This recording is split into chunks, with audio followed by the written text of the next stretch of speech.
Hello dear friends, welcome to my YouTube channel. आज के इस वीडियो में हम सॉल्व करने वाले हैं Maharashtra CET 2026 BEd and LLB के लिए रीजनिंग के कुछ मोस्ट इंपॉर्टेंट क्वेश्चन को। ये है प्रैक्टिस सेट नंबर 2। इसके पहले मैंने आपको प्रैक्टिस सेट नंबर 1 सॉल्व कराया था जिसमें टोटल 10 क्वेश्चन लिए थे। सभी के सभी क्वेश्चन आपके प्रीवियस ईयर क्वेश्चन है जो 2025 के सीईटी के एग्जाम में पूछे गए थे। या तो बीएड के एग्जाम में पूछा गया है या तो एलएलबी के एग्जाम में पूछा गया है। जो आपका प्रैक्टिस सेट 1 हुआ था उसका link comment and description box में गिवन है। आप वहां से जाके प्रॉपर तरीके से वीडियो को देख सकते हो एंड बेसिक कंसेप्ट को आप समझ सकते हो। आज का ये है प्रैक्टिस सेट नंबर 2। आज के इस वीडियो में हम टोटल 10 क्वेश्चन को सॉल्व करने वाले हैं। सभी के सभी क्वेश्चन प्रीवियस ईयर क्वेश्चन हैं जो 2025 के सीईटी के एग्जाम में पूछा गया था। ये है पूरा आपका जो है रीजनिंग का कंप्लीट सिलेबस। चाहे मैं बीएड की बात करूं एंड एलएलबी की बात करूं, बीएड में टोटल जो है 40 क्वेश्चन रीजनिंग से पूछा जाता है जिसको हम बोलते हैं मेंटल एबिलिटी, एंड एलएलबी में टोटल जो है 30 क्वेश्चन आपके रीजनिंग से पूछे जाएंगे। ये पूरा कंप्लीट सिलेबस है एंड कंप्लीट सिलेबस से आपके पास क्वेश्चन यहाँ पे आता है। आई होप आपने फर्स्ट वाला वीडियो देखा होगा जो मैंने बेसिक इंफॉर्मेशन दिया था कि कितने सेक्शन पूछे जाते हैं एंड उनमें से क्या क्या चीजें आती हैं। उस वीडियो को देख लोगे तो आपका पूरा जो है सीईटी का कंप्लीट सिलेबस आपको जो है समझ में आ जाएगा। उसके अकॉर्डिंग आप अपनी तैयारी को कर सकते हो। आइए बढ़ते हैं क्वेश्चन की तरफ। यह है आपके पास क्वेश्चन नंबर 11। लास्ट वाले क्लास में प्रैक्टिस सेट 1 में हमने केवल 10 ही क्वेश्चन को सॉल्व किया था। आज स्टार्ट कर रहे हैं क्वेश्चन नंबर 11 से। यहाँ पे इस क्वेश्चन में क्या बोला है, इन अ आर्टिफिशियल लैंग्वेज, एक आर्टिफिशियल लैंग्वेज में यहाँ पे लुमार्चेन को क्या लिखा है, ब्राइट स्टार। देखो यहाँ पे भी जो है आपको दिख रहा है LUMAR एंड ZEN का कोडिंग क्या किया है, स्टार से किया है। यहाँ पे आपको दिख रहा है लुमार्पिन का मीनिंग क्या लिखा है, इन्होंने bright moon. It means LUMAR का कोडिंग क्या किया है, ब्राइट किया है। एंड यहाँ पे PIN पिन का कोडिंग क्या किया है, मून से किया है। आपको आंसर बताना है। अगर मैं लुमार्टिन लिखूं तो इसका आंसर क्या आएगा। इट मीन्स ये जो LUMAR है सब जगह देखो इसका कोडिंग सेम दिख रहा है ना। फर्स्ट वाले में भी आपको क्या दिख रहा है, फर्स्ट में भी ब्राइट लिखा है एंड सेकंड में भी ब्राइट लिखा है। तो थर्ड में भी कौन सा आंसर आएगा, जिसमें ब्राइट आंसर होगा। तो यहाँ पे देख लो फोर्थ वाले ऑप्शन में क्या गिवन है, शाइनिंग गिवन है, ये वाला रॉन्ग हो जाएगा। सेकंड वाले ऑप्शन में क्या गिवन है, डार्क मून गिवन है, ये ऑप्शन जो है रॉन्ग हो जाएगा। आपने LUMAR की हेल्प से 2 ऑप्शन को इनकरेक्ट कर दिया। ऑप्शन नंबर 2 एंड 4 आपका आंसर नहीं हो सकता बिकॉज LUMAR का मीनिंग क्या होता है, ब्राइट होता है। अब जो आंसर आएगा आपके पास ब्राइट वाला आएगा। अब जो है आपको सेकंड में थोड़ा टिक लगाना है। देखो यहाँ पे सेकंड में क्या लिखा है, ZEN का मीनिंग क्या लिखा है, स्टार। ZEN का मीनिंग क्या लिखा है, स्टार। PIN का मीनिंग क्या लिखा है, मून। तो यहाँ पे बताना है TIN का मीनिंग क्या होगा। एक हो गया आपके पास स्टार। स्टार कहाँ पे पाया जाता है, आकाश में, इट मीन्स ऊपर। मून कहाँ पे पाया जाता है, ये भी जो है अर्थ से ऊपर ही होता है।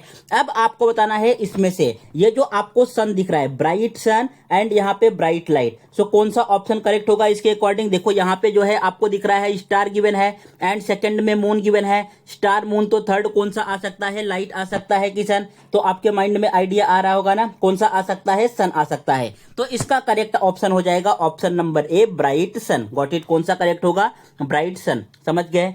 इस टाइप के क्वेश्चन जो है आपके एग्जाम में पूछे जाते हैं एंड ये भी है प्रीवियस ईयर का क्वेश्चन जो बीएड के एग्जाम में 2025 में पूछा गया था। नेक्स्ट क्वेश्चन की तरफ बढ़ते हैं। देखो ये वाला क्वेश्चन जो है मैंने आपको होमवर्क दिया था जब पहला वाला प्रैक्टिस सेट सॉल्व कराया था। तो यहाँ पे 2 स्टूडेंट ने रिप्लाई भी किया है। उन्होंने क्या रिप्लाई किया है, 35 is the correct because others are prime number. Same इन्होंने भी क्या बोला है, 35 is the correct and others are क्या है, प्राइम नंबर है। तो यहाँ पे टोटल जो है 4 आपको नंबर से गिवन है। इन सभी नंबर में से बताना है कि कौन सा नंबर ऑड है जो इस ग्रुप में बिलोंग नहीं करेगा। तो इसके लिए आपको थोड़ा सा नंबर सिस्टम का नॉलेज होना चाहिए। आपने क्लास 10 तक तो सभी ने मैथ्स पढ़ा होगा ना। क्लास 10 तक तो मैथ्स कंपलसरी है, बस जो है आप सॉल्व कर लोगे। एक बार मैं आपको जो है नंबर सिस्टम बता देता हूँ यहाँ पे किस तरीके का कैसे जो है आपको अप्रोच करना है, सॉल्व करना है। देखो 1 से लेके आपने 100 तक नंबर लिख दिया। 1 से 100 तक आपने नंबर लिखा।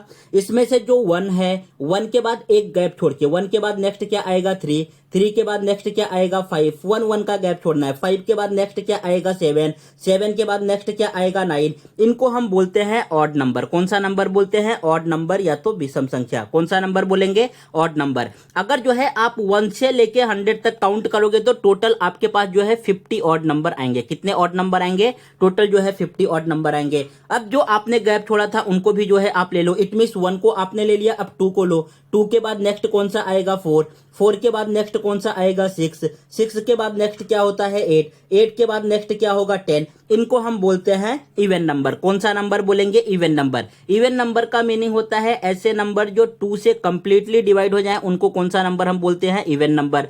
सो टोटल जो है ऑड नंबर कितने होते हैं? ऑड नंबर 50 होते हैं एंड इवन नंबर कितने होते हैं? ये फर्स्ट वाला आपको दिख रहा होगा। इवन नंबर भी कितने होते हैं? 50 होते हैं।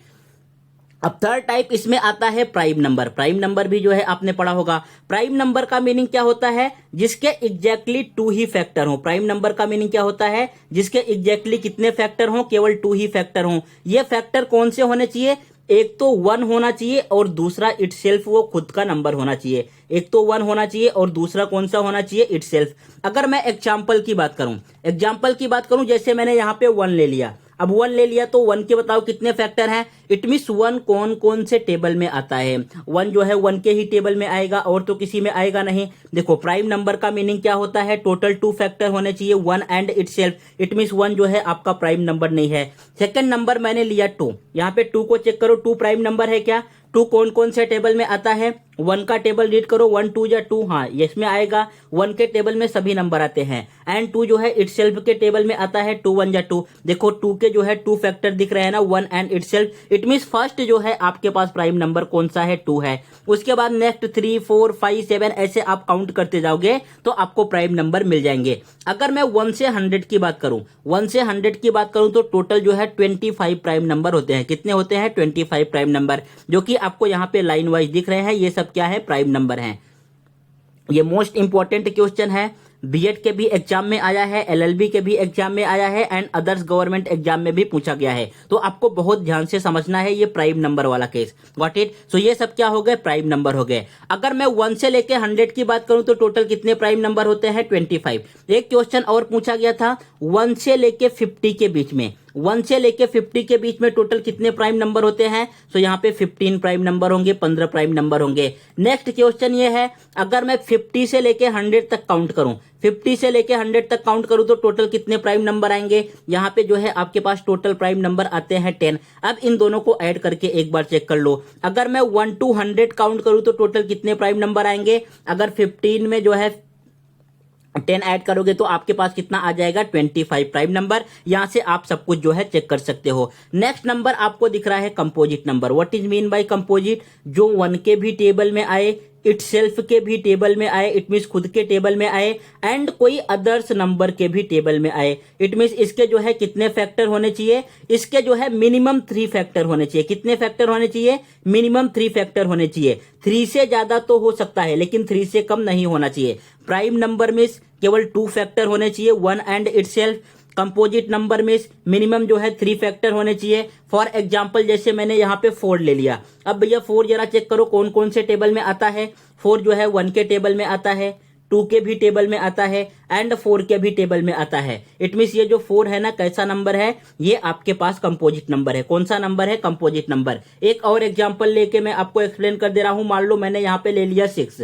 6 को चेक करो कौन कौन से टेबल में आता है। ये जो है 1 के टेबल में आएगा, 2 के टेबल में आता है, 2 3 जा 6, 3 के टेबल में आएगा एंड 6 के टेबल में आएगा। देखो इसको मोर देन जो है 3 फैक्टर है ना, सो इट मींस ये 6 भी कैसा नंबर है? कंपोजिट नंबर है। अगर मैं टोटल 1 से 100 की बात करूं तो टोटल जो है आपके पास 74 कंपोजिट नंबर होते हैं। 1 से लेके 100 तक कितने जो है कंपोजिट नंबर होंगे? 1 से लेके 100 तक टोटल आपके पास 74 कंपोजिट नंबर आ जाएंगे। आई होप आप इन सब चीजों को समझ गए होंगे। ये जो क्वेश्चन आप देख रहे हो ना, तो क्वेश्चन तो बहुत इजी लेवल का है, इसको आप तुरंत सॉल्व कर लोगे। लेकिन ये जो मैं लॉजिक आपको एक्सप्लेन कर रहा हूं ना, इसकी हेल्प से आगे बहुत सारे क्वेश्चन आएंगे। हर एक क्वेश्चन को आप इजी तरीके से सॉल्व कर सकते हो। सो यहाँ पे अभी जरा बताओ कौन सा नंबर जो है आपको ऑड दिख रहा है। यहाँ पे देखो ये जो फर्स्ट वाला ऑप्शन गिवन है 17, ये कैसा नंबर आपको गिवन है, ये हमें प्राइम नंबर गिवन है। ये 23 कैसा नंबर होता है, 23 भी जो है आपके पास प्राइम नंबर है। ये 29 कैसा नंबर है, 29 भी जो है प्राइम नंबर है। लेकिन ये जो 35 गिवन है ना, 35 कैसा नंबर है, कंपोजिट नंबर है। कंपोजिट नंबर क्यों गिवन है, बिकॉज ये 1 के भी टेबल में आएगा, 5 के भी टेबल में आता है, 7 के भी टेबल में आता है, एंड जो है 35 के भी टेबल में आएगा। तो ये हो गया कंपोजिट नंबर। तो इसका करेक्ट ऑप्शन हो जाएगा ऑप्शन नंबर 4। कौन सा करेक्ट होगा, ऑप्शन नंबर 4। समझा ये क्वेश्चन आपको, तो इसका करेक्ट होगा ऑप्शन नंबर 4। नेक्स्ट बढ़ते हैं नेक्स्ट क्वेश्चन की तरफ। यह है क्वेश्चन नंबर 13। देखो इस टाइप के ना आपके एग्जाम में ये जो क्वेश्चन आपको दिख रहा है स्टेटमेंट एंड आर्गुमेंट्स के, टोटल जो है इसमें 6 टाइप के क्वेश्चन पूछे जाते हैं। यहाँ पे आपको मैं एक बार दिखा दूं, हाँ देखो यहाँ पे लिखा है ना, टोटल जो है इस टाइप के 6 क्वेश्चन आपके एग्जाम में पूछे जाते हैं, सिलोजियम से लेके यहाँ पे कॉज एंड इफेक्ट तक। एंड बीएड के एग्जाम में इसकी हेल्प से 15 क्वेश्चन पूछे जाएंगे। सोचो एक सेट में जो है 15 क्वेश्चन आता है इन 6 टॉपिक की हेल्प से। अगर मैं एलएलबी की बात करूं तो इनकी हेल्प से जो है टोटल 10 क्वेश्चन आएंगे। इट मीन 30 में से 10 क्वेश्चन जो है आपको इसी से देखने को मिलेगा। तो इन सब टॉपिक्स को इग्नोर नहीं करना है, बहुत ध्यान से आपको समझते हुए चलना है। सब कुछ मैं बहुत ही इजीली लैंग्वेज में समझाऊंगा, इसलिए मेरा वीडियो थोड़ा सा लंबा जाएगा ही जाएगा। ऐसा नहीं कि बस केवल मैं क्वेश्चन ओपन किया एंड आपको टिक करके बता दिया ये वाला ऑप्शन राइट होगा। पूरा उसके पीछे का बैकग्राउंड बताऊंगा ताकि अदर्स क्वेश्चन उस टाइप का आए तो आप जो है बहुत ही जल्दी और फटाफट सॉल्व कर पाओ। तो समझ गया आपको। जो नेक्स्ट वीडियो मेरा आएगा लेक्चर नंबर 3, ये इन्हीं टॉपिक के बेस पे होने वाला है। ये जो आपको 6 टॉपिक दिख रहा है, बिकॉज इसका वेटेज जो है एग्जाम में बहुत ज्यादा है। सो अभी यहाँ पे फिर से बढ़ते हैं क्वेश्चन की तरफ। हाँ एक बार यहाँ पे अब जरा आप वीडियो को स्टॉप करो, वीडियो को पॉज करो एंड क्वेश्चन को एटलीस्ट आप रीड करो। रीड करने के बाद इसका मीनिंग समझो, समझ में आ रहा है क्या। मीनिंग समझने के बाद आपको एक ऑप्शन टिक करना है। देखो यहाँ पे 1 2 3 4 ऑप्शन आपको दिख रहे हैं ना। ये फर्स्ट वाला ऑप्शन हो गया, ये सेकंड हो गया, ये थर्ड हो गया एंड ये फोर्थ हो गया। एक ऑप्शन कोई आप टिक करके बैठ जाओ, उसके बाद फिर मैं एक्सप्लेन करता हूं, फिर चेक करना आपका राइट है कि रॉन्ग है। ओके सो आपने कर लिया आंसर टिक। अब मैं एक्सप्लेन करता हूं, आपको ध्यान से समझना है। एक ही बार में ऐसा एग्जांपल मैं एक्सप्लेन करूंगा, एक ही बार में आपके पास आंसर आ जाएगा एंड ये क्वेश्चन माइंड में फिक्स हो जाएगा। जब भी इस टाइप का क्वेश्चन आएगा स्टेटमेंट एंड आर्गुमेंट का, आप बहुत ही इजीली तरीके से सॉल्व कर पाओगे। यहाँ पे क्या बोला है स्टेटमेंट, एक बार मैं इसके बेसिक को एक्सप्लेन कर देता हूँ। मान लो जो है अभी आपको पता है कि भैया बिहार में इलेक्शन होने वाला है, ये सबको पता है ना, बिहार में इलेक्शन होने वाला है। सो बिहार में इलेक्शन होने वाला है तो हर पार्टी के जो है लीडर जाके वहां पे अपना प्रचार कर रहे हैं। जैसे अभी मोदी जी गए थे तो मोदी जी ने जाके वहां पे क्या बोला कि मैं बिहार वालों के लिए एक ऐसी ट्रेन चलाऊंगा जहां से बिहार वालों को मजदूरी करने के लिए, अगर ये गुजरात जाते हैं, अगर ये महाराष्ट्र आते हैं, अगर ये कर्नाटक जाते हैं तो बहुत ही इजीली तरीके से अपने प्लेस से दूसरे प्लेस पे जा सकते हैं। ऐसी ट्रेन जो है मोदी जी लॉन्च करना चाहते हैं। फिर दूसरा उन्होंने क्या बोला कि जो ये बिहार वाले रील्स बना रहे हैं, डेटा मैंने इतना सस्ता कर दिया है, नेट इतना सस्ता कर दिया है कि बिहार वाले रील्स बना के बहुत सारे पैसे कमा रहे हैं। तो ये मोदी जी क्या दे रहे हैं, अपना स्टेटमेंट दे रहे हैं। क्या दे रहे हैं, अपना स्टेटमेंट वहां पे जाके दे रहे हैं। अब इस स्टेटमेंट की हेल्प से जो वहां की जनता है, जो वहां के लोग हैं, इस पे क्या निकालेंगे, अपना आर्गुमेंट्स करेंगे। इस पे जो है अपना बहस करेंगे कि भाई क्या बातें मोदी जी ने सही बोला है, क्या बातें गलत बोला है। तो इसको हम बोलते हैं स्टेटमेंट। जो मोदी जी ने बोला उसको क्या बोलते हैं, स्टेटमेंट। एंड जो उस स्टेटमेंट के ऊपर बहस हुआ, जो लॉजिकल बहस हुआ, जो चीजें आपने समझा, उसको हम क्या बोलते हैं, आर्गुमेंट्स। तो यहां पे जो है क्या लिखा है, स्टेटमेंट में क्या लिखा है, should the government implement a policy to provide free higher education to all the citizen। इस स्टेटमेंट में ये बोला है कि क्या गवर्नमेंट को एक ऐसा पॉलिसी लाना चाहिए ताकि जो है जितने भी सिटीजन हैं, सभी सिटीजन को क्या मिलना चाहिए, फ्री हायर एजुकेशन। अभी तो आपको पता है क्लास 5 तक 5th तक जो प्राइमरी स्कूल है फ्री एजुकेशन प्रोवाइड ही करता है, लेकिन इन्होंने हायर एजुकेशन के बारे में बोला है। हायर एजुकेशन मतलब ग्रेजुएशन, पोस्ट ग्रेजुएशन, सभी सिटीजन के लिए ये सब चीजें जो है ऐसा पॉलिसी ला के फ्री कर देना चाहिए क्या। अब इस पे जो है बहस क्या हो रहा है, आर्गुमेंट्स क्या है। पहला वाला है कि यस, हाँ भाई कर देना चाहिए। क्यों कर देना चाहिए, it would lead to a more educated workers workforce. It means ये क्या करेगा, बहुत ज़्यादा पढ़े लिखे लोगों को वर्क फोर्स में लाएगा, काम करने में लाएगा। जैसे अभी आपको पता है कि जो लोग गांव से बिलोंग करते हैं उनको पता है वहाँ पे जो है थोड़ा एजुकेशन का जो है क्वालिटी थोड़ा लो है, इसलिए जब वो दूसरी जगह जाते हैं काम करने उनका लैंग्वेज भी थोड़ा अलग है, तो उनको स्टार्टिंग से ही अच्छा जॉब नहीं कर लगता, पहले मजदूरी करना पड़ता है, फिर धीरे धीरे अपने आप को इम्प्रूवमेंट करते हैं। लेकिन जब उनके पास अच्छी क्वालिटी में हायर एजुकेशन आ जाएगा तो ये क्या करेंगे, वर्क फोर्स में जो है एजुकेटेड पर्सन आ जाएंगे। जो अभी अनपढ़ गंवार लोग हैं जिनको कुछ भी नॉलेज नहीं है, जैसे अपने लीडर्स को ही ले लो, कोई 10 फेल है, कोई 12 फेल है, देश का जो है सीएम बना है, पीएम बना है, बड़े बड़े पोस्टों पे बैठा है, उनको कुछ पता नहीं। लेकिन जो आईएएस है, आईपीएस है, इतने पढ़े पढ़े लिखे लोग हैं, इनके पीछे जो है भागते रहते हैं। जब जो है एजुकेटेड पर्सन वर्क फोर्स में आ जाएंगे तो इससे क्या होगा, इकोनॉमी आपका बहुत ज्यादा बूस्ट करेगा। हाँ, ये बात तो आपको सही लग रहा है ना। अगर जो है फ्री हायर एजुकेशन प्रोवाइड हो जाए, एजुकेशन जो इतना महंगा हुआ है, तो इसकी हेल्प से बहुत सारे लोग पढ़ लिख के आएंगे जॉब में एंड इकोनॉमी जो है अपने आप जो है ग्रो करेगा। ये बात जो है आपको परफेक्ट लग रहा है। दूसरा क्या बोला है, नो, नहीं, ऐसा नहीं करना चाहिए। क्यों नहीं करना चाहिए, government can not afford the financial burden of the free higher education for everyone. अब जरा बताओ, इसके ऊपर आप जरा दिमाग लगाओ, ये क्या बोल रहा है कि भैया नहीं करना चाहिए। क्यों नहीं करना चाहिए, बिकॉज इंडिया में कितने सिटीजन हैं, इंडिया में कितने सिटीजन हैं आपको पता ही होगा, इंडिया का पॉपुलेशन कितना है। तो क्या ये गवर्नमेंट के लिए पॉसिबल हो पाएगा कि सभी के लिए फ्री एजुकेशन प्रोवाइड कर दे, ऐसा कभी पॉसिबल हो पाएगा। अगर मान लो आपके फैमिली में टोटल 20 लोग रहते हैं, कितने लोग रहते हैं, 20 जन रहते हैं। अब जो है आपको डॉक्टर ने सजेस्ट किया कि भैया आपको घर में अपना हेल्दी खाना बनाना है एंड डेली कम से कम 1 या 2 फ्रूट सबको खाना है।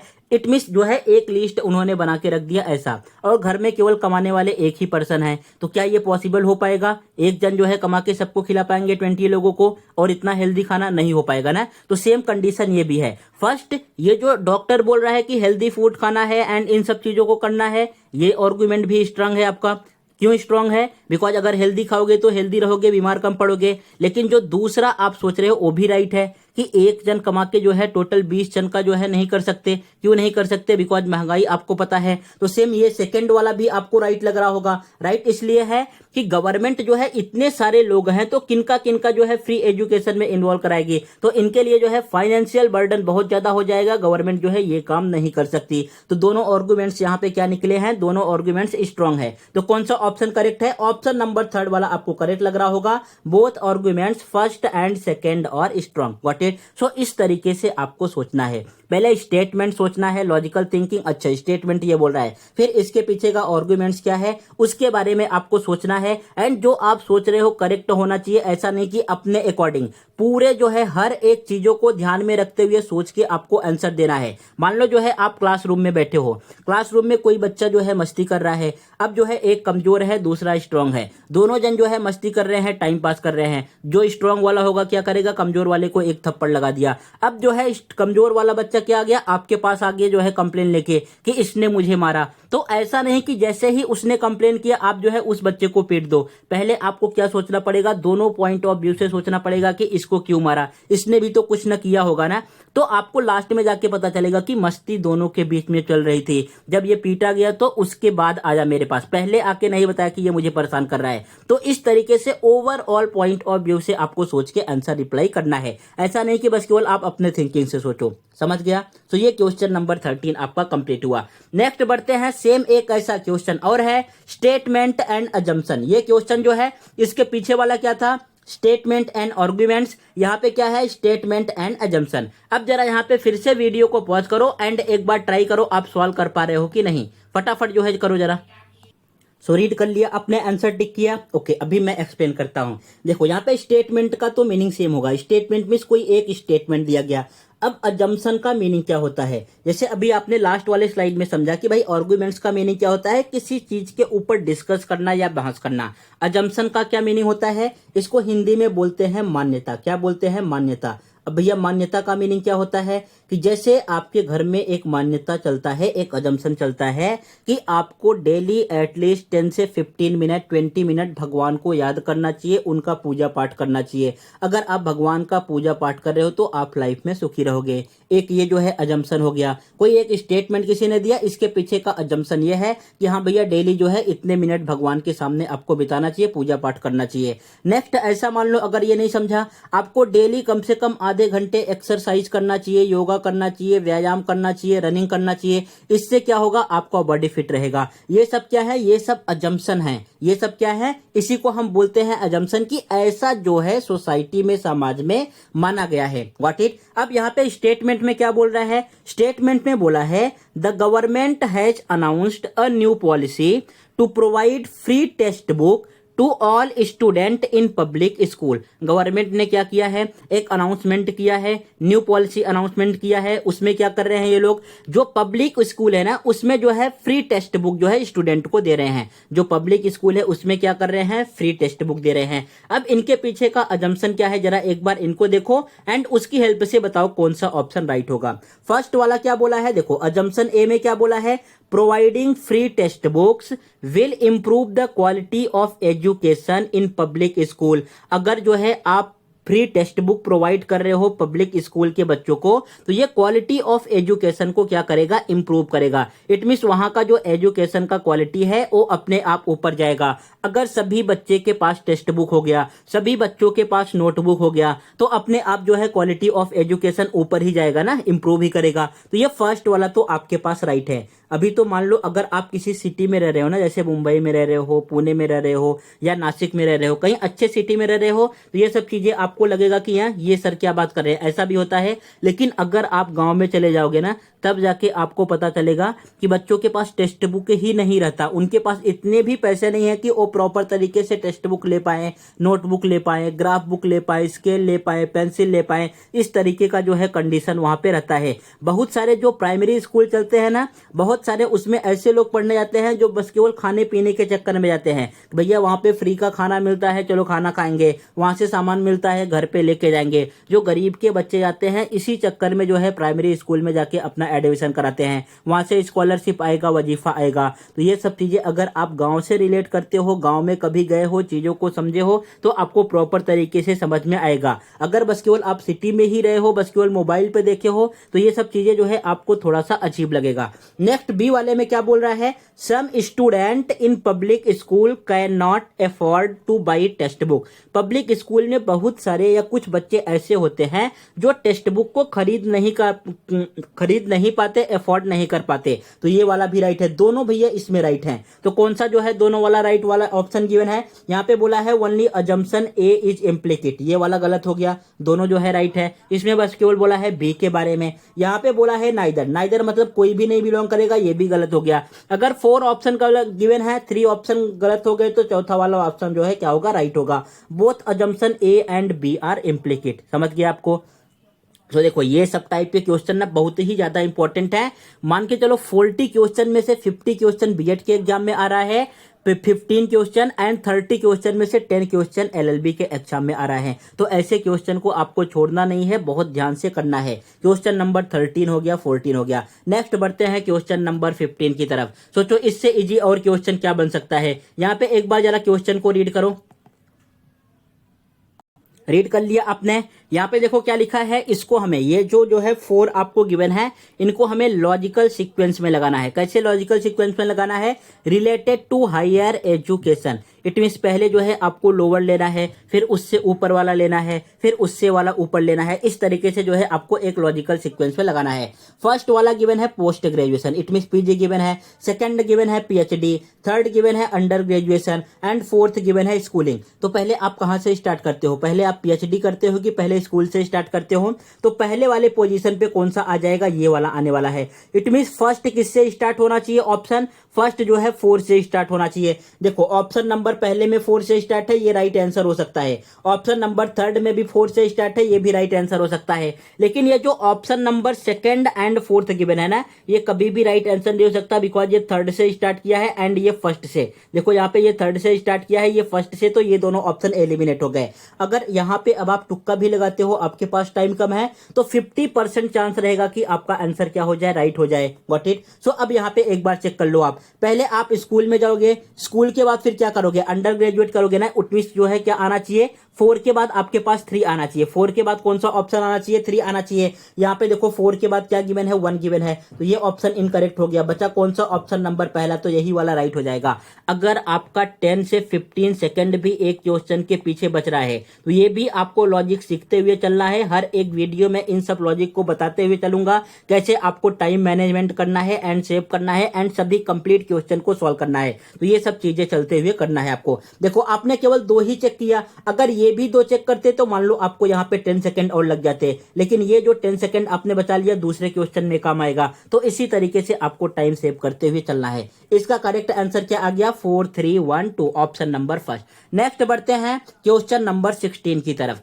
क्वेश्चन नंबर 16 में क्या बोला है, यहाँ पे बोला है count the number of squares. हमें क्या काउंट करना है, स्क्वायर्स काउंट करना है इन द फॉलोइंग फिगर। ये आपको एक फिगर गिवन है, इनमें कितने स्क्वायर है हमें काउंट करके बताना है एंड 4 ऑप्शन आपको गिवन है। तो इन सब क्वेश्चन का एक ट्रिक होता है। देखो अगर यहाँ पे जो है आप तुक्का लगाना चाहो ना, तुक्का किस तरीके से हम लगाते हैं, ये सबसे पहले आपको ध्यान रखना है कि चेक करना है कि सबसे इसमें से ग्रेटर नंबर कौन सा गिवन है। सबसे ग्रेटर नंबर कौन सा गिवन है, 18। 95% या 90% चांस रहता है कि जो सबसे बड़ा नंबर गिवन है ऑलवेज यही आंसर होता है। क्या, जो सबसे बड़ा नंबर गिवन है ऑलवेज यही आंसर होता है। इस टाइप के क्वेश्चन में आप जो है थोड़ा सा तुक्का लगा सकते हो, बिकॉज अगर प्रॉपर तरीके से आप काउंट नहीं कर पा रहे हो तो यहाँ पे लगा सकते हो। लेकिन अब मैं आपको एक्सप्लेन कर रहा हूं तो पूरा प्रॉपर ही तरीके से करूंगा, तुक्का भी लगाना सिखा दिया एंड बेसिक भी इसका एक्सप्लेन कर देता हूं कि किस तरीके से स्क्वायर को हम काउंट करते हैं।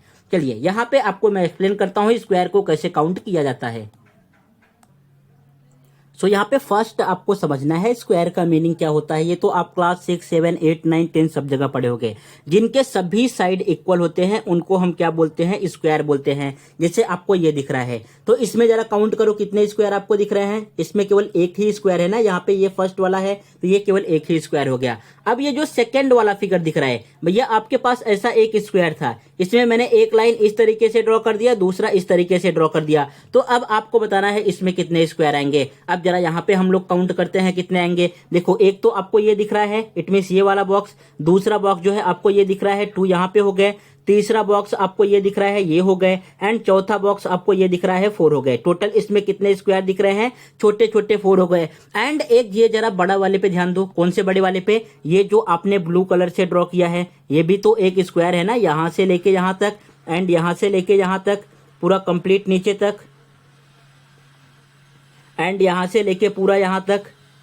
एंड ये जो राइट हैंड साइड में लाइन दिख रहा है एक, ये टोटल ये भी जो है एक स्क्वायर हो गया। तो इट मींस अगर एक स्क्वायर है, इसमें जो है आप 2 लाइन इस तरीके से ड्रॉ करते हो तो 4 स्क्वायर छोटे आएंगे प्लस एक बड़ा वाला आएगा। टोटल काउंट करके कितने हो जाएंगे, 5 स्क्वायर। कितने आएंगे, 5 स्क्वायर। इट मींस टोटल इसमें कितने स्क्वायर निकले बच्चों, टोटल इसमें जो है 5 स्क्वायर है। कितने स्क्वायर है, 5 स्क्वायर। ये बेसिक लॉजिक आपको समझते हुए चलना है। आप इसमें कितने स्क्वायर हो गए, 5 स्क्वायर। अब नेक्स्ट आपको यहाँ पे दिख रहा है ना, सेम देखो इस डायग्राम के ही जैसा है। तो इसमें कितने स्क्वायर होंगे, 5 स्क्वायर होंगे।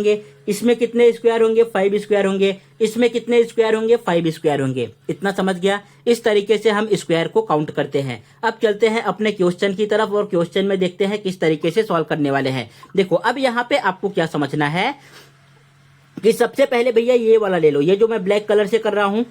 यहाँ पे आपने ऐसा ड्रॉ किया, फिर एक ये हो गया, फिर यहाँ पे एक लाइन आपको ये दिख रहा है एंड ऊपर की तरफ एक दिख रहा है ना।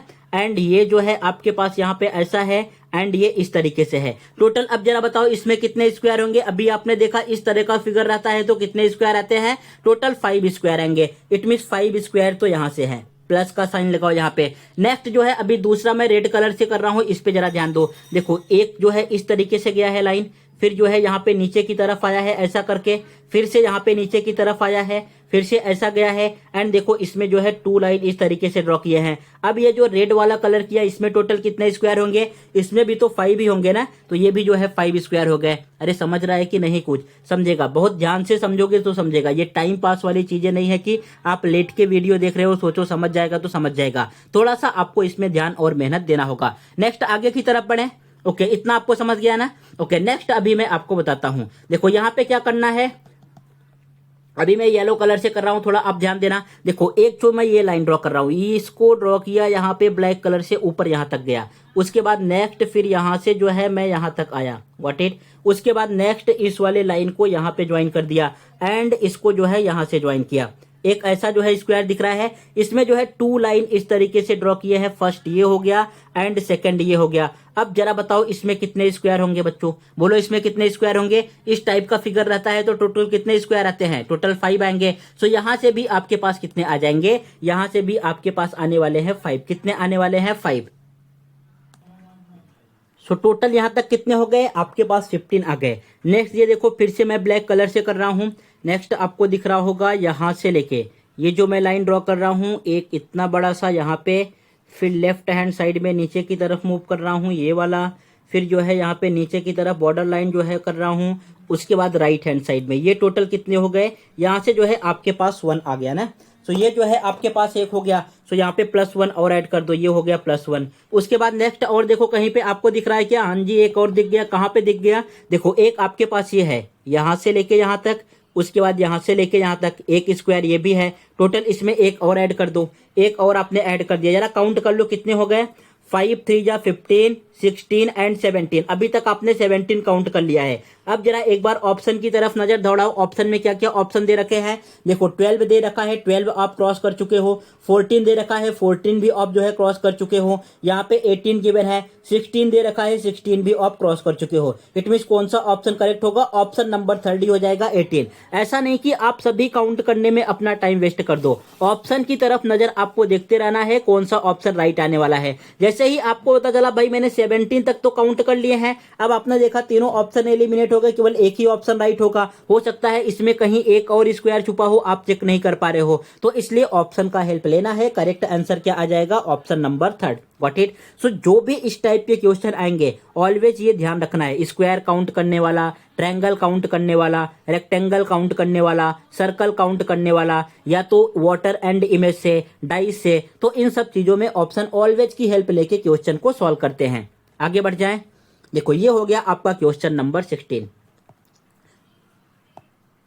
नेक्स्ट आगे बढ़ने से पहले थोड़ा सा मेरा आपसे रिक्वेस्ट है एक, आपको तो वीडियो अच्छा लग रहा होगा ये मुझे पता है। जो वीडियो की क्वालिटी में रखता हूँ, जो क्वांटिटी रखता हूँ, जितने क्वेश्चन लेता हूँ ताकि आपको प्रॉपर उतने क्वेश्चन समझ में आ जाए, ये सब चीजें आपको प्रॉपर तरीके से समझ में आ रहा होगा। एंड अगर वीडियो आपको अच्छा लग रहा है तो भाई चैनल को सब्सक्राइब करना मत भूलिएगा।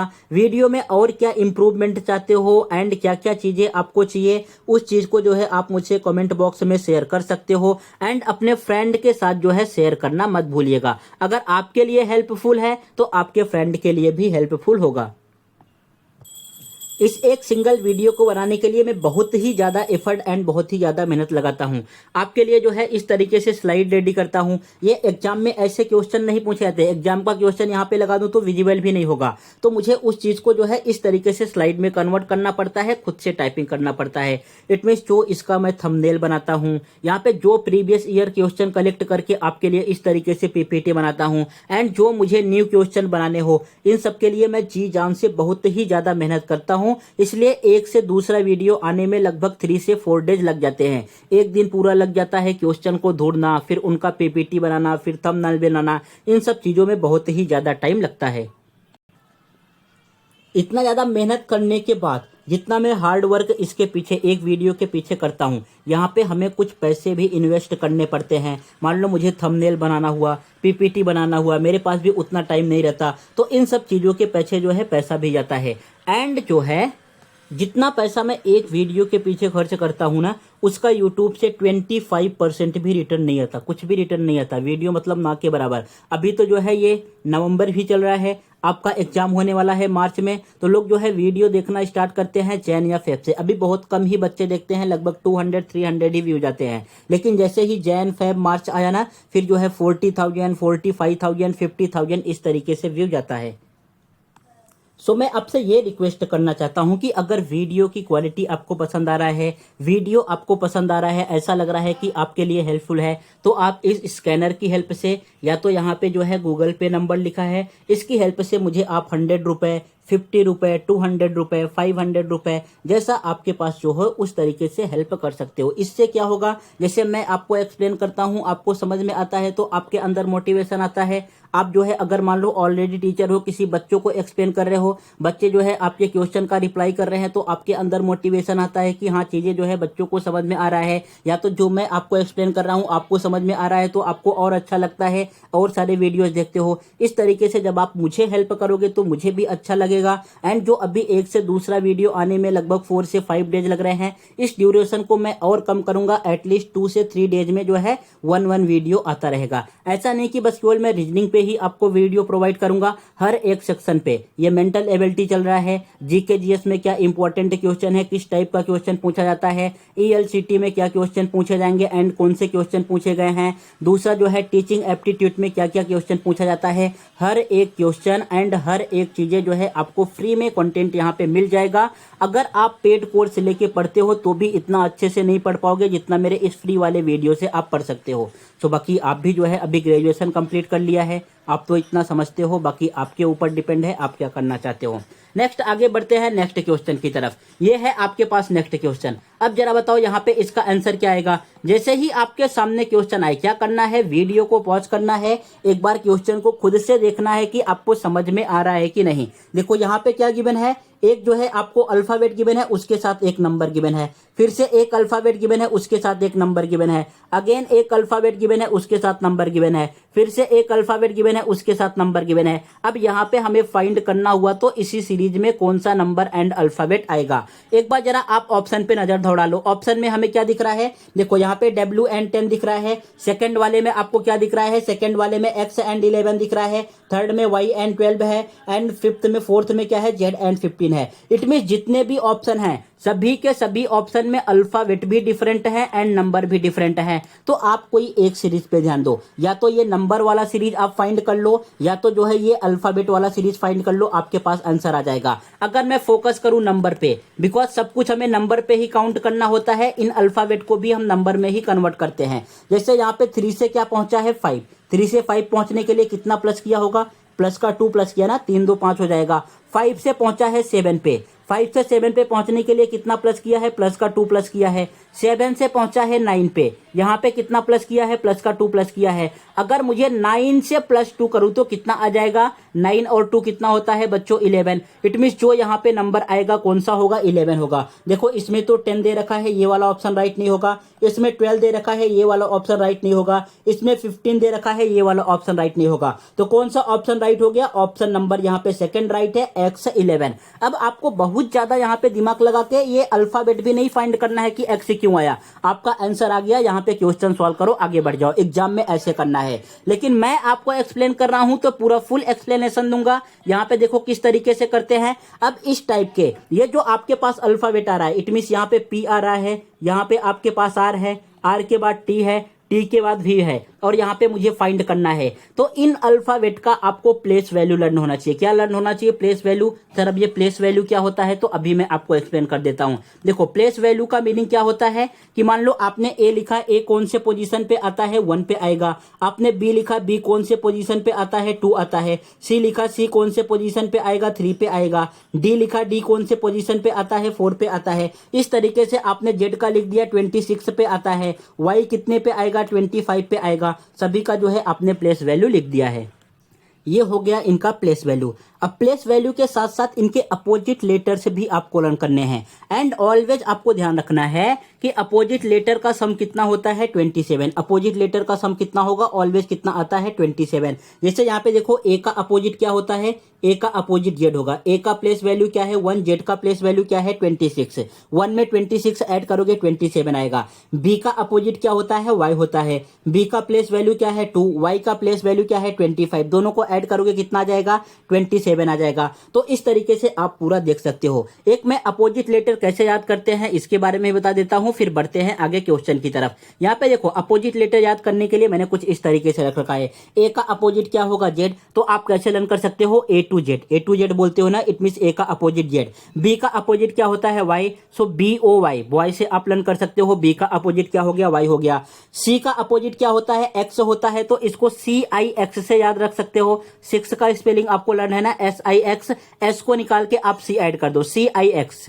इट मीन सी का अपोजिट क्या हो जाएगा एक्स हो जाएगा। फिर नेक्स्ट है डी का अपोजिट क्या होता है, डी का अपोजिट डब्ल्यू होगा, तो इसको आप डाउन से समझ सकते हो, D O W N. It mean D का अपोजिट क्या हो जाएगा बच्चों, डब्ल्यू हो जाएगा।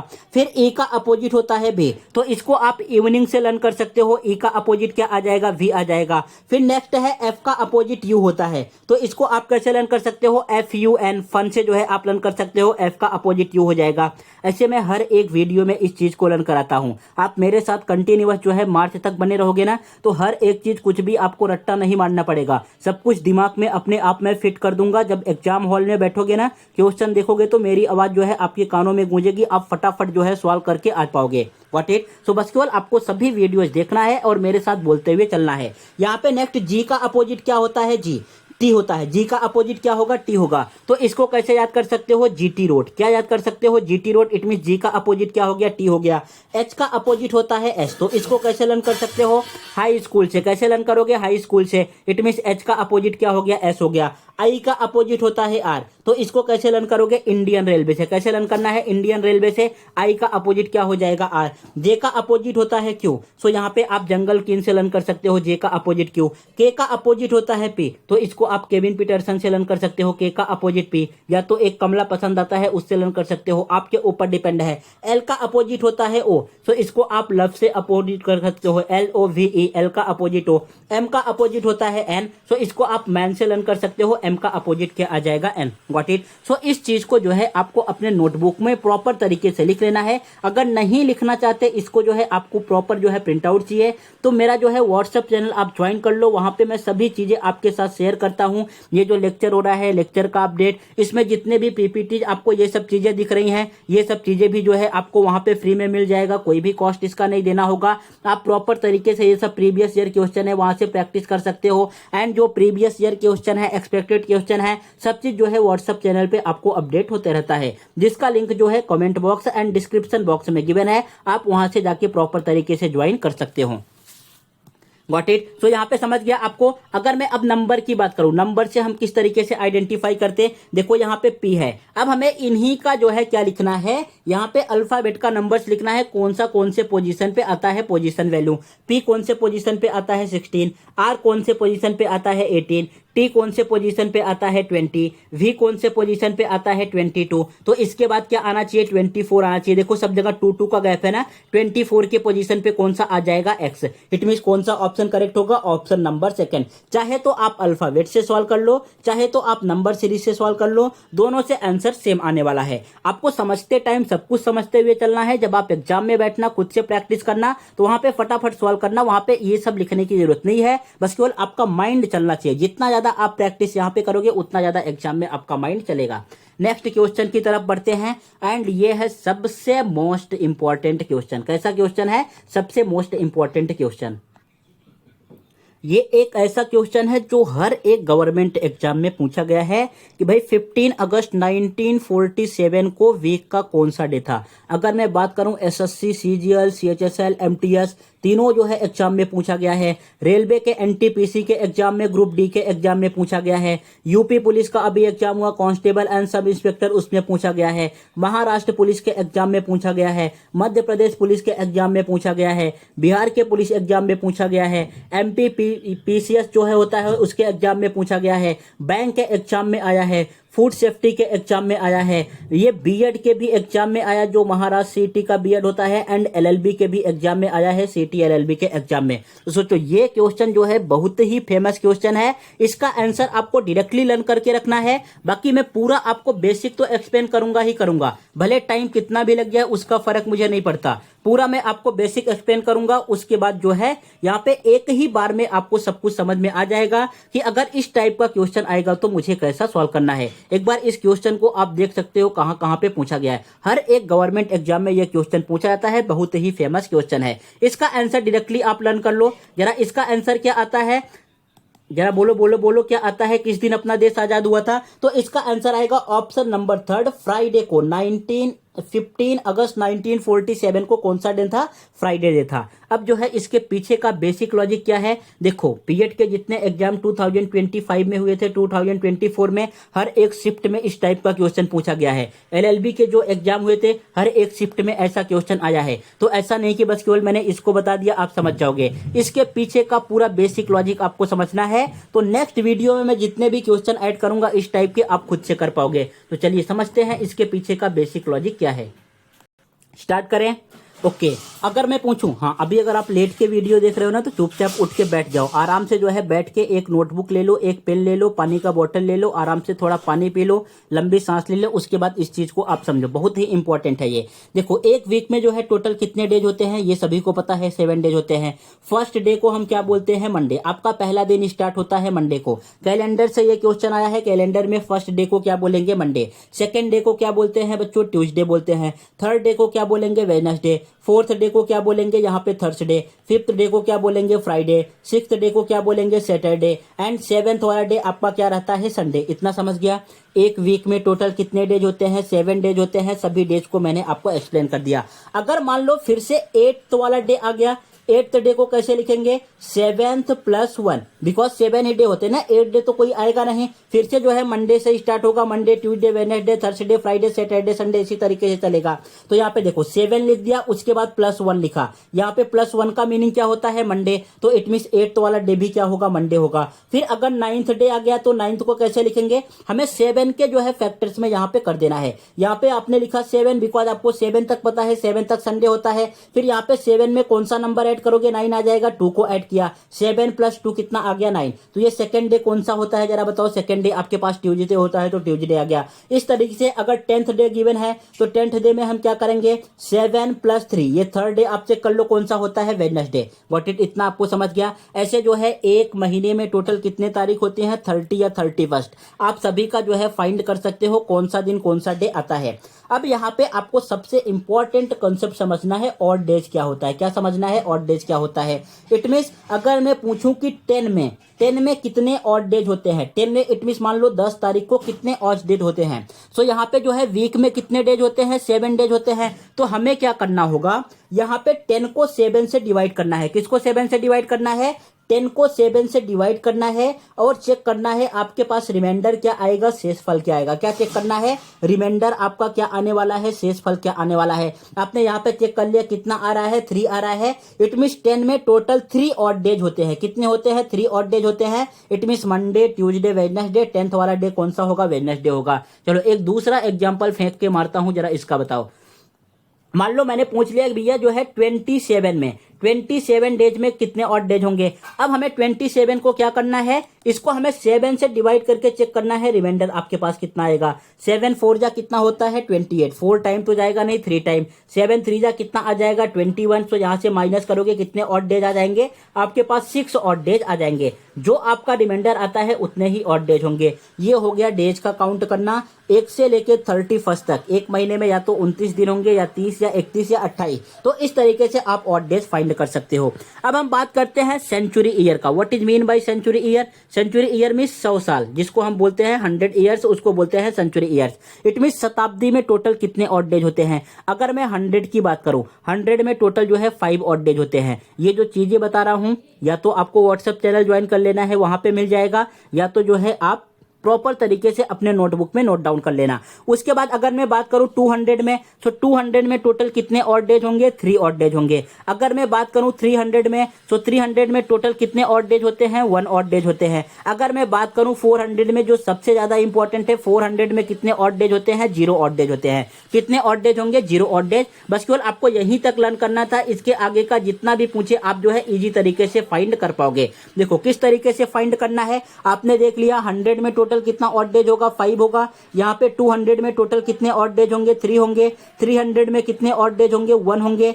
अगर आपको डेज का केवल फाइंड करना है, जैसे यहाँ पे डेज गिवन है, तो क्या करना है? केवल 7 से डिवाइड कर देना है, जो रिमाइंडर आएगा उतने ऑड डेज हो जाएंगे आंसर। लेकिन ये सेंचुरी ईयर का थोड़ा सा आप लर्न करके रखो। 400 में कितने ऑड डेज होते हैं? 400 में टोटल आपके पास 0 ऑड डेज होते हैं। अगर मैं पूछ लिया भैया जरा बताओ 1200 में टोटल कितने ऑड डेज होंगे, अब 1200 का आप कैसे फाइंड करोगे? जरा देखो 4 का मल्टीपल 12 होता है क्या?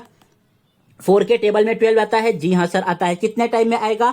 4 3 जा 12, इट मीन 303 टाइम में। Got it? सो इसमें भी कितने हो जाएंगे? 0 ऑड डेज हो जाएंगे। अगर जो भी 4 का मल्टीपल हमें गिवन है उसमें कितने आ जाएंगे? 0 आ जाएंगे। अगर मैं बात करूं ये जो है 1500 का, जरा चेक करो, जो है 400 का मल्टीपल है क्या 1500? नहीं जी, 400 का मल्टीपल तो नहीं है, लेकिन कितने बार कंप्लीट जाएगा?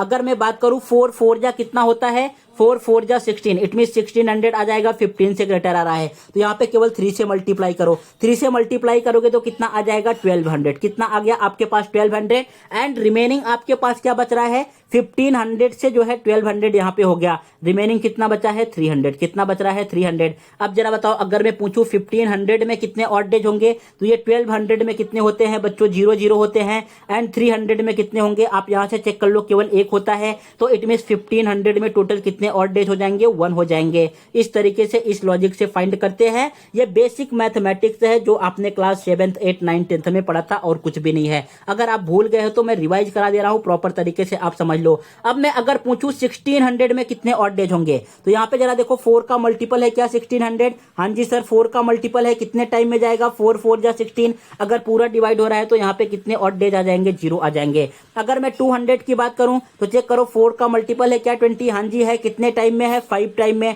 तो यहाँ पे कितने ऑड डेज आ जाएंगे? 0 0 आ जाएंगे। ये समझ गया ऑड डेज कैसे फाइंड करते हैं। अगर हमें किसी भी डेज का फाइंड करना है 1 से लेके 31st का, तो उसको हमें 7 से डिवाइड करके चेक कर लेना होगा। आपके पास रिमाइंडर कितना आ रहा है उतने ऑड डेज होंगे। अगर मुझे किसी सेंचुरी ईयर का फाइंड करना है तो आपको 4 लर्न करना पड़ेगा। 100 का कितना होता है? 5 होता है। 200 का कितना होगा? 3 होगा। 300 का कितना होगा? 1 होगा। 400 का कितना होता है? 0 होता है। बाकी रिमेनिंग आप फाइंड कर लोगे। अब आपके सामने मैंने एक क्वेश्चन फेंक के मारा है, अब जरा बताओ इसमें कितने ऑड डेज होंगे। ओके सो आपने ये कैलकुलेट किया। देखो किस तरीके से करना है मैं एक्सप्लेन करता हूं, बहुत ध्यान से समझना है, बिकॉज मैं वही क्वेश्चन लिया हूं जो आपके क्वेश्चन से रिलेटेड है। यहाँ पे भी 1947 पूछा गया है, वही मैं भी आपसे पूछ रहा हूं। किस तरीके से करना है भैया? 1947 को हमें डिवाइड कर लेना है। किस तरीके से करना है? आपने यहाँ पे लिख दिया 1900। क्या लिख दिया है? 1900। Got it? अब पहले ये चेक करो कि 1900 में कितने ऑड डेज आएंगे। क्या चेक करना है? 1900 में कितने ऑड डेज आएंगे। अब यहाँ पे 1900 का किस तरीके से आप कर सकते हो? 1900 जरा देखो, ये आपके पास बेस क्या लेना है? बेस लेना है 400। ये 400 का मल्टीपल है क्या? 4 1 जा 4, 4 2 जा 8, 4 3 जा 12, 4 4 जा 16, 4 5 जा 20। या तो आपके पास 1600 आ रहा है या तो आपके पास जो है 2000 आ रहा है। 4 के टेबल में ये आता है ना, 16 आएगा या 20 आएगा। तो 1900 कहीं इसके बीच में रहेगा, ना तो 1600 है ना 2000 है। तो हमें क्या करना है? इससे ग्रेटर नहीं, स्मॉलर वाला लेना है। स्मॉलर वाला मतलब ये जो है 1600 लेना है। आपने 1600 ले लिया। अब 1600 में कौन सा नंबर ऐड करोगे कि आपके पास 1900 आ जाए? तो सर क्या ऐड करोगे आप? 300 ऐड करोगे ना। देखो 1600 में आपने 300 ऐड किया, जो है कितना आ गया आपके पास? 1900 आ गया। अब हमें ये चेक करना है, ये आपने 1900 का चेक कर दिया। अभी आपके पास क्या रिमेनिंग है? 47। बट हमें पूरा कंप्लीट 47 नहीं लेना है बच्चों। क्या नहीं लेना है? 47 नहीं लेना है। बिकॉज क्वेश्चन किसका पूछा है? क्वेश्चन पूछा है 15 अगस्त 1947। इट मींस ये जो 1947 ईयर्स चल रहा है ना, ये अभी पूरा कंप्लीट नहीं हुआ है, ये 15 अगस्त तक ही पहुंचा है। तो 47 से एक लेस लेना है। अगर पूरा कंप्लीट हो जाएगा तो पूरा 47 लेंगे हम। अगर अगर नहीं कंप्लीट हुआ है, अभी रनिंग ही है, तो उससे एक लेस लेंगे। अब इससे एक लेस आप ले लोगे तो कितना आएगा, यहाँ पे आ जाएगा 46। कितना आ गया, 46। अब हमें लास्ट में ये चेक करना है कि 46 में कितने लीप ईयर आए हैं। अब आपको समझना होगा भैया लीप ईयर क्या होता है। लीप ईयर का मीनिंग होता है कि जो 4 से पूरा कंप्लीटली डिवाइड हो जाए। अभी नेक्स्ट स्लाइड में मैं पूरा वो भी आपको एक्सप्लेन कर दूंगा, पहले आप यहाँ पे थोड़ा सा समझ लो। एक बार 46 को आप 4 से डिवाइड करके चेक करो कितना आ रहा है। 4 1 जा 4, यहाँ पे 6 रिमेनिंग, फिर से 4 1 जा 4। इट मीन टोटल जो है 11 आ रहा है। कितना आ रहा है, 11 आ रहा है। आई होप इतना आप समझ गए होंगे। अब जो है आप यहाँ से सॉल्व कर सकते हो। What it. सो अब इन दोनों को ऐड कर दो। आपने 1600 को ब्रेक डाउन कर दिया, 1900 को 1600 प्लस 300 में। अब 46 और 11 को आपको ऐड करना है। कितना हो जाएगा, 6 1 7 4 एंड 1 5 57। अब इन सभी को, अब यहाँ पे जरा बताओ 1600 में कितने ऑड डेज होते हैं। 1600 में कितने ऑड डेज होंगे, अभी मैंने आपको एक्सप्लेन किया 0 0 ऑड डेज होंगे, तो आपने यहाँ पे 0 लिख दिया। प्लस 300 में कितने ऑड डेज होते हैं। 300 का अभी मैंने आपको बोला लर्न कर लो, जो है 1 ऑड डेज होते हैं, ये हो गया 1। एंड ये जो 57 डेज आए हैं, ये 57 डेज आए हैं, इनको क्या करना है, हमें 7 से डिवाइड करके चेक कर लेना है आपके पास रिमाइंडर कितना आ रहा है। जब आप 57 को 7 से डिवाइड करोगे ना, तो ये कितना आ जाएगा, 7 7 7 49, 7 8 जा 56। यहाँ पे आपके पास 56 आ गया। इट मीन 1 रिमाइंडर आ रहा है। इसमें टोटल 1 ऑड डेज होंगे, और 1 को ऐड करोगे तो टोटल ऑड डेज कितने आपके पास आ जाएंगे। यहाँ पे टोटल आपके पास ऑड डेज कितना आ गए, 2। कितने ऑड डेज आए, 2। आई होप आपको ये क्वेश्चन बहुत इजीली तरीके से समझ में आ रहा होगा। ये क्वेश्चन थोड़ा लॉजिकल है, लेकिन बहुत ही ज्यादा इंपॉर्टेंट है। इस टाइप के क्वेश्चन आपके एग्जाम में 2 पूछे जाएंगे, तो बहुत ध्यान से समझना है। बस केवल यही एक क्वेश्चन है जो थोड़ा सा टाइम टेकिंग है, बाकी सब तो आप इजी तरीके से फटाफट आपने सॉल्व कर लिया। अब बढ़ते हैं, एक बार आपको ये एक्सप्लेन कर देता हूं, नॉर्मल ईयर क्या होता है, लीप ईयर क्या होता है एंड सेंचुरी ईयर क्या होता है। नॉर्मल ईयर का मीनिंग ये होता है जो 4 से पूरा कंप्लीट डिवाइड ना हो। इट मींस इसमें फरवरी कितने दिन का रहेगा, 28 डेज का रहेगा। जैसे अभी आपका ये 2025 चल रहा है, 2026 आएगा, 2027 आएगा। ये सब क्या है, नॉर्मल ईयर है। लीप ईयर क्या होता है, जो एग्जैक्टली 4 से डिवाइड हो जाए। क्या हो, एग्जैक्टली 4 से डिवाइड हो जाए। इट मींस इसमें फरवरी कितने दिन का रहता है, 29 डेज का रहता है। जैसे 2024 अभी लास्ट वाला ईयर गया। नेक्स्ट जो आपका 2028 आएगा, ये भी 4 से डिवाइड हो जाएगा। 2032 आएगा, ये भी 4 से डिवाइड हो जाएगा। ये सब कैसे हैं, लीप ईयर है। नेक्स्ट है century year. Century year 2 type के होते हैं। यहाँ पे फर्स्ट लिखा है the years which is fully divisible by 100। ऐसा ईयर जो 100 से डिवाइड हो जाए उसको हम क्या बोलते हैं, सेंचुरी ईयर। जैसे हो गया 1900, 2100, ये सब क्या है, सेंचुरी ईयर है। एंड सेकेंड वाला ये लिखा है बच्चों, when the century year is divisible by 400। जब कोई सेंचुरी ईयर 400 से डिवाइड है तो वो कौन सा ईयर होता है, इट मींस वो जो है लीप ईयर रहा होगा। कौन सा ईयर रहा होगा, नॉर्मल ईयर नहीं, वो जो है लीप ईयर रहा होगा। जैसे 1200 हो गया आपका, 1600 हो गया, ये जो 2000 गया, 2400 जो आएगा, ये लीप ईयर भी है एंड सेंचुरी ईयर भी है। आई होप ये सब चीजें आपको समझ में आ रहा होगा। ये अपने बुक में आप नोट डाउन कर लीजिए। और अगर आप एकदम से आप आलसी हो, नोट डाउन नहीं करना चाहते, तो आप मेरा व्हाट्सएप चैनल ज्वाइन कर लो, वहां पे सब कुछ आपको प्रॉपर तरीके से मिल जाएगा। अब बढ़ते हैं हम क्वेश्चन की तरफ। यहाँ पे क्वेश्चन ने पूछा है 15 अगस्त 1947 को कौन सा डे था। देखो किस तरीके से सॉल्व करेंगे। थोड़ा सा मैंने जो है टाइम सेव करने के लिए ये सब चीजें लिख के रखा है, आपको फिर भी समझ जाएगा। यहाँ पे क्या करना है, देखो हमें कौन से जो है मंथ तक जाना है, अगस्त तक जाना है। कहाँ पे जाना है, अगस्त तक जाना है। तो पहले आपने जैन लिख दिया, जैन के बाद फिर फरवरी आता है, फिर मार्च आएगा, फिर अप्रैल आएगा, फिर मई आएगा, फिर जून आएगा, फिर जुलाई एंड अगस्त तक जाना है। तो केवल मुझे यहाँ पे अगस्त तक ही लिखना है, उससे ज्यादा नहीं लिखना है। जहां तक जाना है बस केवल वहीं तक आपको लिखना है।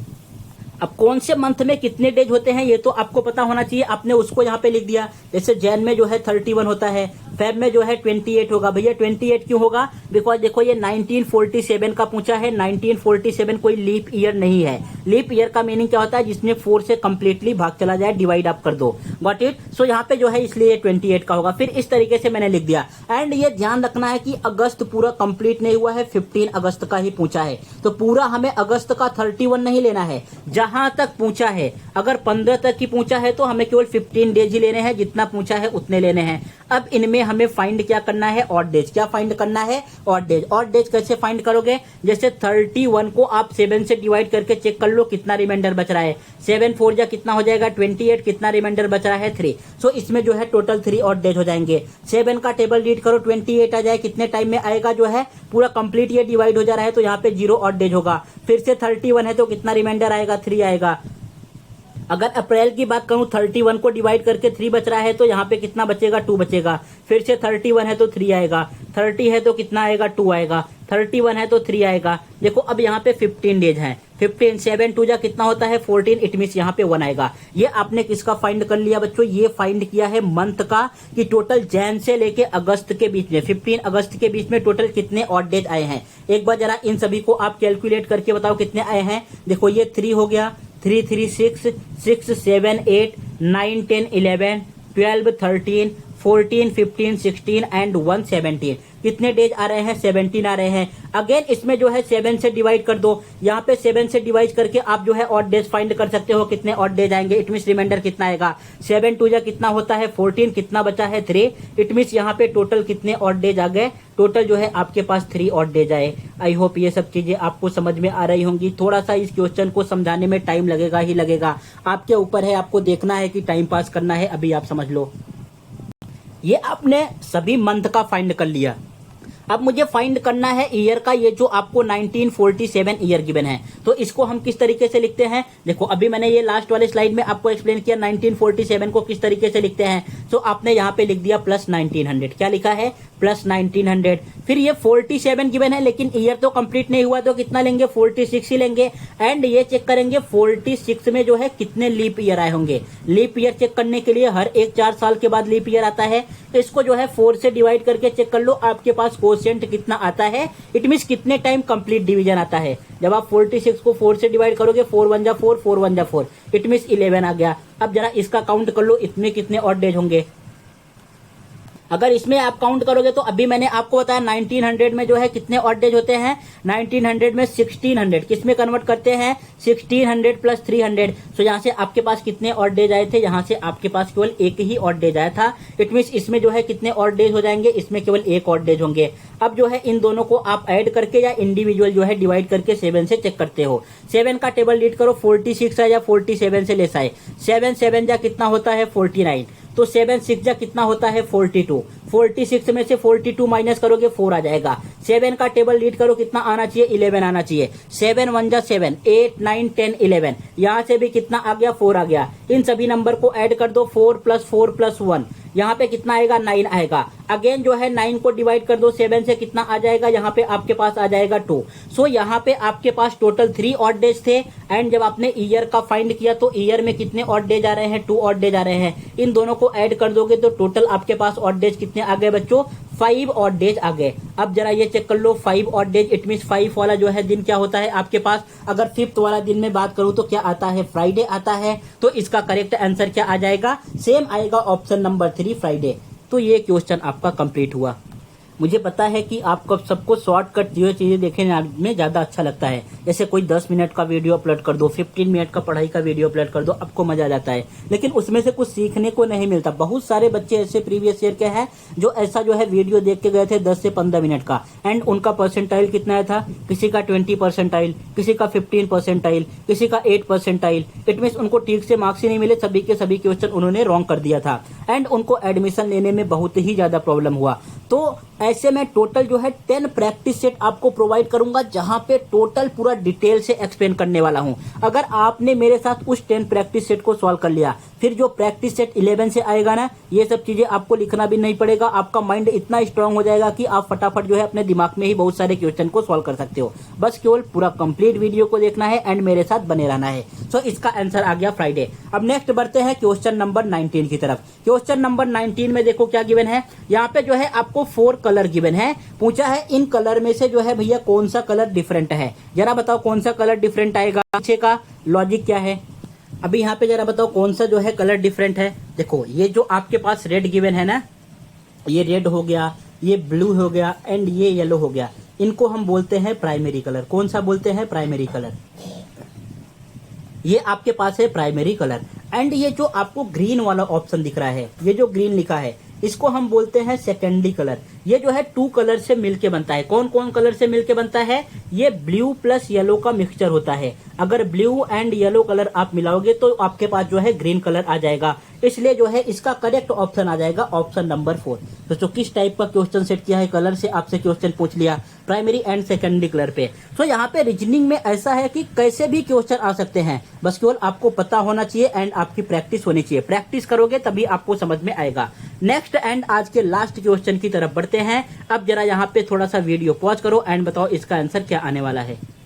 रीड कर लिया। यहाँ पे जो है आपके पास कुछ नंबर गिवन है। इफ द इनपुट ऑफ 3, 7, 5, 9, 8, यहाँ पे क्या बोला है, उसके बाद रूल क्या है, is multiply number at odd position by 4। जो नंबर ऑड पोजीशन पे है ना उनको हमें 4 से मल्टीप्लाई करना है एंड जो इवन पोजीशन पे है उनको 5 से मल्टीप्लाई करना है। जैसे देखो ये 1 पे आ रहा है तो 1 ऑड नंबर होता है, ये 2 पे आ रहा है तो 2 इवन नंबर होता है, ये 3rd पोजीशन पे आ रहा है तो ऑड नंबर होता है, ये 4th पोजीशन पे आ रहा है तो इवन नंबर होता है, ये 5th पोजीशन पे आ रहा है तो कैसा नंबर होता है, ऑड नंबर होता है। जो ऑड पोजीशन पे है उनको 4 से मल्टीप्लाई कर दो। 3 में 4 से मल्टीप्लाई करोगे 12 आ जाएगा। 5 में जो है 4 से मल्टीप्लाई करोगे 20 आ जाएगा। 8 में जो है 4 से मल्टीप्लाई करोगे 32 आ जाएगा। इतना आपको समझ गया। उसके बाद इवन पोजीशन, इवन पोजीशन पे हमें किससे मल्टीप्लाई करना है, 5 से। 7 में 5 का मल्टीप्लाई करोगे 7 5 या 35। 9 में 5 का मल्टीप्लाई करोगे 9 5 या 45। अभी आंसर चेक कर लो कौन सा आंसर राइट है। 12 35 20 45 32। 12 35 20 45 32। सो यहाँ पे करेक्ट आंसर जो है आपके पास ऑप्शन नंबर फर्स्ट ही हो गया। सो ये था आज के टोटल 10 क्वेश्चन जो मैंने आपके लिए इंक्लूड किए थे। सभी के सभी क्वेश्चन इंपॉर्टेंट है। सेम इसी टाइप के क्वेश्चन जो है दूसरे सेट में भी पूछे जाएंगे। सो आपको सभी क्वेश्चन बहुत ध्यान से देखना है। एंड एक क्वेश्चन आपके लिए होमवर्क के लिए, हर बार मैं एक क्वेश्चन होमवर्क देता हूं एंड जो क्वेश्चन को सॉल्व करके उसका आंसर कमेंट बॉक्स में दिखाते हैं उनका जो है मैं वहां पे स्क्रीन पे नाम भी शो करता हूं। ये क्वेश्चन आपके लिए होमवर्क में है, इसको आपको प्रॉपर तरीके से करना है एंड इसका क्या आंसर आएगा कमेंट बॉक्स में आपको करके बताना है। अगर इस कंप्लीट वीडियो का आपको पीपीटी चाहिए, जिस तरीके से मैंने एक्सप्लेन किया है सब कुछ चाहिए, तो आप जो है मेरे व्हाट्सएप चैनल के साथ जुड़ सकते हो, जिसका link comment and description box में नीचे गिवन है। एंड जो मैंने आपके लिए हेल्प के लिए बोला उसके बारे में जरूर एक बार सोचिएगा।